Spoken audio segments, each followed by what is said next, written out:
a bouquet formation from the Tenke Fungurumu mine in the Katanga. Here we have the typical matrix underneath.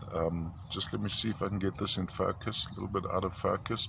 Sitting on top of that seems to be a crust of almost crassicola.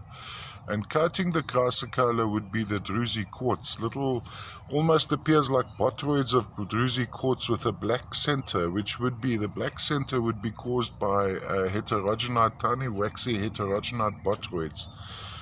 Which have been surrounded again by the druzy quartz crystals. Now, from a display point of view, I would prefer to have it on a turntable going around like this, and that little vug on the top opening up.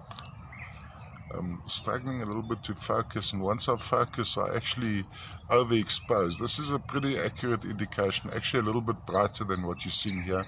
So looking from the top down, this is the effect you'd have.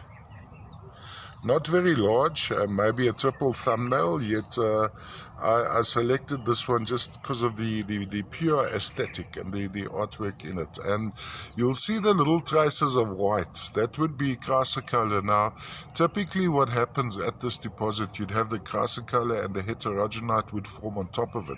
So what you have under here, this does look like a crust of chalcedony, almost a cast plonked onto this matrix. You'd have the first of all the crassicola, then the heterogenite, then the druzy quartz coating it. So some of the sections would have been crassicola and some of that would have been chalcedony. Quite lovely.